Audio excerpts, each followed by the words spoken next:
Hi viewers, welcome to homework online classroom. আবারও সবাইকে homework online ক্লাসরুমে স্বাগত জানাই। এসো আমরা দেখি ক্লাস 1-এর আমার বই দ্বিতীয় খণ্ডের আরও কিছুটা পড়াশোনা। আমরা খুব সুন্দরভাবে গরমের ছুটির মধ্যে আমরা কিন্তু পড়াশোনায় অনেকটা এগিয়ে নিয়ে চলে গেছি। আমরা এখন আজকে দেখব 146 নম্বর পৃষ্ঠা থেকে, একদম শুরুর থেকে শুরু করেছি। 146 থেকে আমরা আজকে যতদূর পারবো এগিয়ে নিয়ে যাব। তো যারা চ্যানেলে নতুন আছো চ্যানেলটা অবশ্যই সাবস্ক্রাইব করে রাখো, কারণ তোমাদের জন্য এই চ্যানেল প্রতিনিয়ত ভাবনা চিন্তা করে অনেক কিছু করার চেষ্টা করছে। তোমাদের 3-4 বছরের ভিডিও সবগুলো এখানে পেয়ে যাবে। তাই বলি চ্যানেলটা সাবস্ক্রাইব করে বেল আইকন বাজিয়ে রাখো। আর যারা ভাবছে আমার সঙ্গে লাইভ ক্লাস করবে তারা এখনই ভিডিও ডেসক্রিপশান থেকে অ্যাপটা ডাউনলোড করে নাও, অথবা এই ইউটিউব চ্যানেলের নাম যা, অ্যাপের নামও তাই, হোমওয়ার্ক অনলাইন ক্লাসরুম। তোমরা সেটা প্লে স্টোরে টাইপ করে সেখান থেকে তোমরা অ্যাপটা ডাউনলোড করে আমার সঙ্গে জুড়ে যাও এবং তোমাদের নিজস্ব কোর্সটা খুব সুন্দরভাবে আমার সঙ্গে কথা বলে এনজয় করো। তো চলো দেখি আমরা 146 নম্বর পৃষ্ঠায় কী আছে। শুধু আমি নয়, এখানে পশ্চিমবঙ্গের বিভিন্ন প্রান্ত থেকে ছেলেমেয়েরা থাকবে, তাদের কথাও আমরা শুনবো। তারা কিভাবে পড়াশোনা করছে, তারা কেমন পারছে, সবগুলোই আমরা কিন্তু এখানে দেখে নেব। শেষ অবধি ভিডিওটা দেখো, আর ভালো লাগলে একটা লাইক করে দিও, কারণ একটা লাইকে আমার অনেকটা মনোবল বাড়িয়ে তোলে আরও বেশি বেশি করে তোমাদের জন্য কাজ করার। ঠিক আছে, আজকে আমরা অঙ্ক দিয়ে শুরু করব। এখানে দেখো কটা পাখি আছে, দেখো তো, গুনো তো, গুনো, বলো। 1, বলো বলো, 2, 3, 4, 5।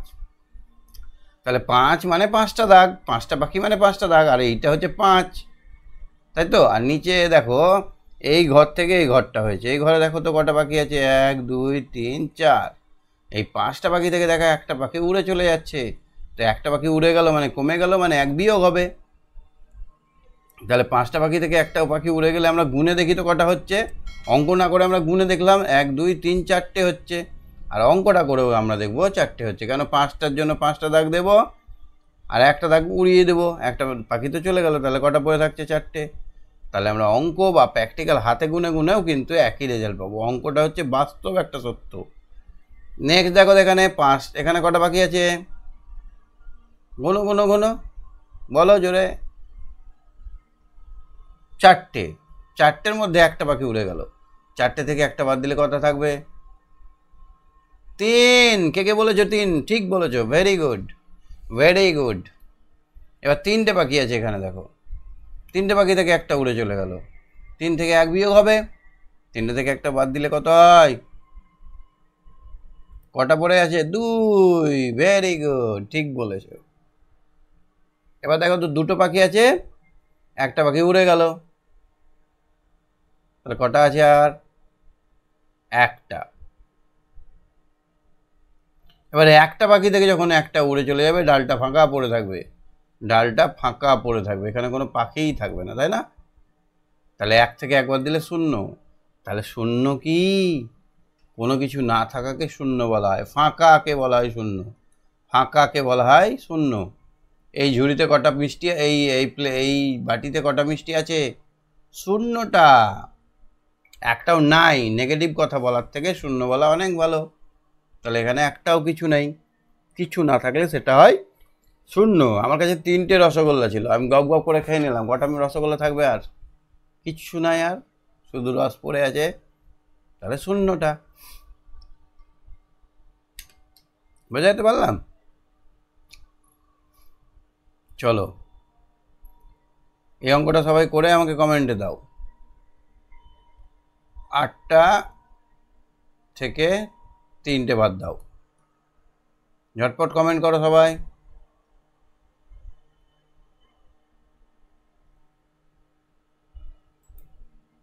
সায়ন, শুনতে পাচ্ছ আমার কথা? এটা উত্তর কত হবে বলো। তারপর চলো দেখি 147 নম্বর পৃষ্ঠায়। আগের দিন আমরা এর উচ্চারণ শুনে, এবার ই এর উচ্চারণটা দেখবো। ই মানে হচ্ছে একার, একার। এই একার হয় না, একার। সায়ন হাত তুলেছ? সায়ন, 8টা থেকে 3টে বাদ দিলে কটা হয়? 8টা থেকে 3টে বাদ দিয়ে দিব, কটা হবে? ওটা আমি পারবো। কটা হবে?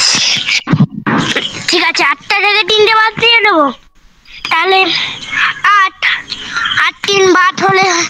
হয়ে যাবে ওই 6 না 5। ঠিক বলেছে, ভেরি গুড। তাহলে ই এর উচ্চারণ কি হয়? একার হয়। ই এর উচ্চারণ কি হবে? আচ্ছা এখানে দেখো তো, বি মানে কি হবে? ব। বি এ কি হয়?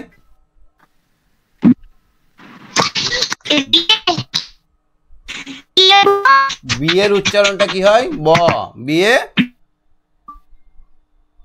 সায়ন বলো, বি এ কি হয়? ব হয়। আর ইতে কি হবে? একার। তাহলে বে হলো। আর ডিতে কি হয়? ড।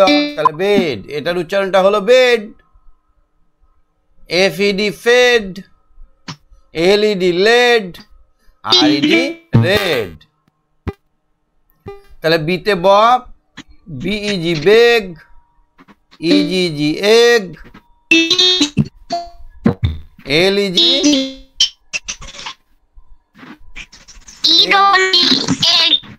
এলইজি leg, P G peg, D E N dead, এইচইএন।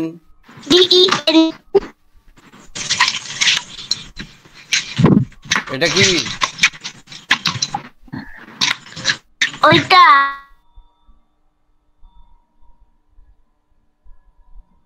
এইচইএন হ্যান, এমইএন ম্যান।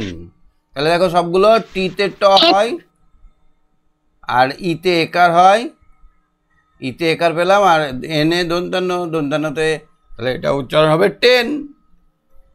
জিতে গ হয়, ইতে একার হয়, আর টিতে ট হয় গেট। এলইটি লেট, এমইটি মেট, এনইটি নেট, পিইটি পেট, এসইটি সেট, ডব্লিউইটি ডব্লিউইটি কি হয়? ওয়া। ওয়া হলো একার ট, ওয়েট। কি হলো? ফাইন বলো। এরকম এরকম শোনাচ্ছে কেন? এরকম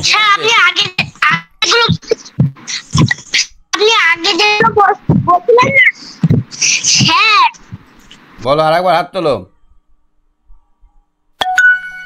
বলো।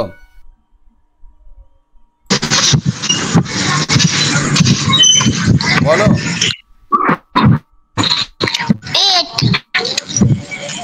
এটা কি হবে? B E double L. Double L থাকলে একটা এল এর উচ্চারণ হয়। এলে কি হয়? এলে এলে ল হয়। এলে কি হবে? এল ল। দুটো এলেও কিন্তু ল হবে। দুটো এলে কি উচ্চারণ হবে?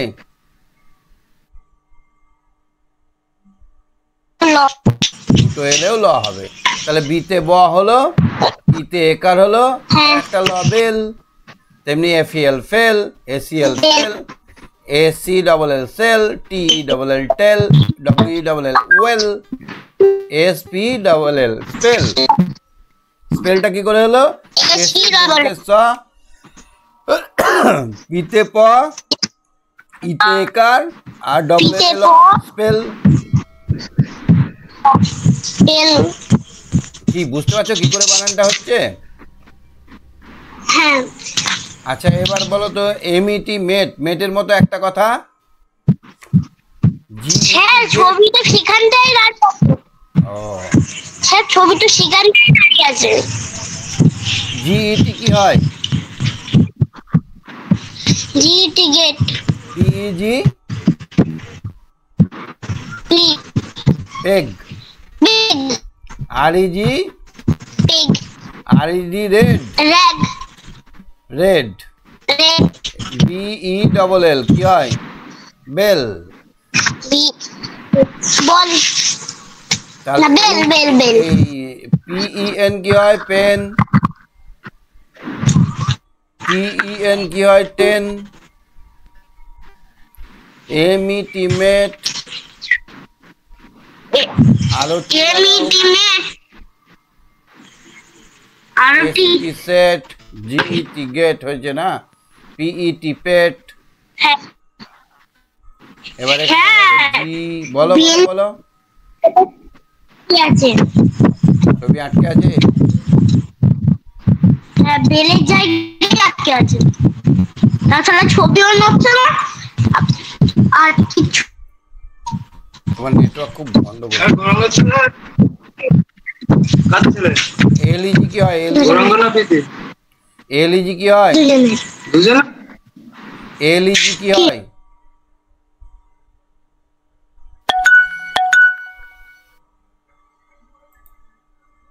হ্যাঁ বলো, বলো এলইজি কি হয়? এলইজি লেগ। আর ইজিজি, ই ডবল জি এগ। দুটো যদি জি থাকে তার উচ্চারণে কিন্তু একটাই জি হয়, একটাই বর্গীয় হয়। দুটো জি থাকলে কি হবে? একটাই বর্গীয় হবে। এফইডি ফেড, আরইডি রেড, এফইডি ফেড, তারপর আর কি হবে এখানে দেখো তো ডি দিয়ে, বিইডি বেড, বেড হলো, রেড হলো, আর লেড এলইডি লেড। তারপর এটা দেখো তো কি হবে? ডবল এল, তাহলে B E double L bell, double L sell, তারপর টি ডবল এল টেল, ই ডবল এল টেল, তারপর একটা S W E double L well. উচ্চারণ বুঝতে পারছো তো? আচ্ছা তুমি বলো তো তাহলে একটা বানান ধরছি তোমাকে, এল ই টি কি হয়? আর বিইটি,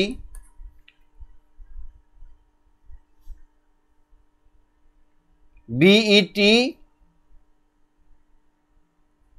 বেট। ঠিক আছে, তাহলে আমরা এই পাতাটা বুঝে নিলাম। এবার 148 নম্বর পেজ চাই।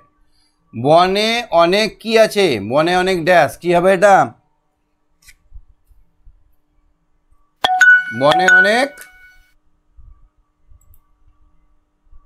কি ব্যাপার বারবার কেটে দিচ্ছ কেন সায়ন? শুনতে পাচ্ছ কথা? শুনতে পাচ্ছ না?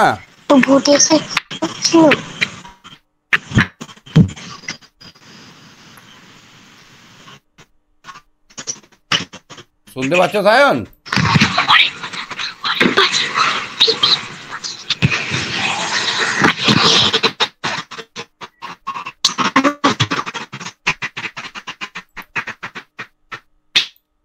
সায়ন শুনতে পাচ্ছ কথা?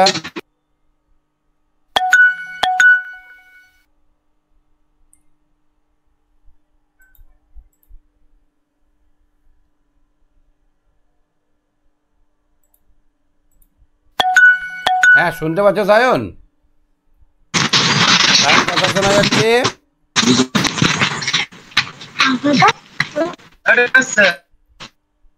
বনে অনেক কি হবে এটা? বনে অনেক কি? বনে অনেক গাছ, বনে অনেক গাছ। বনে থাকে, বনে থাকে কি?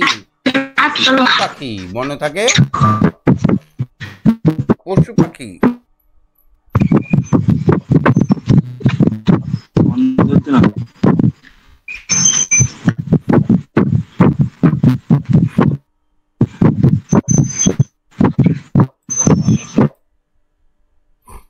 তারপরে আছে মাছ। কোথায় মাছ আছে? নদীতে। নদীতে আছে মাছ। কোথায় মাছ থাকে? নদীতে মাছ থাকে। এখানে হবে নদীতে। তাহলে আগের পড়াটা থেকেই আমাদের এখানে প্রশ্ন এসছে। পশু পাখিরা সবাই কি করে? দেখে নাও এখানে, আগের পড়াটা দেখলেই তো হবে। পশু পাখিরা সবাই সাথী মানে বন্ধু। পশু পাখিরা সবাই বন্ধু।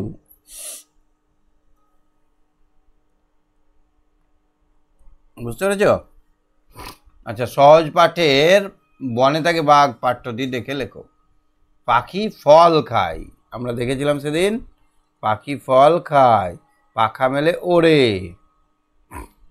ও ডামডাইকার ওড়ে। তারপরে বনে কত মাছি ওড়ে, মাছি ওড়ে, তাতে আছে মধু ভরা। কোনগুলো গাছের অংশ সেগুলোকে লিখি। গাছ, ফুল গাছে থাকে, ফুল লিখে দাও এখানে। তারপরে ফল, পাতাও থাকে।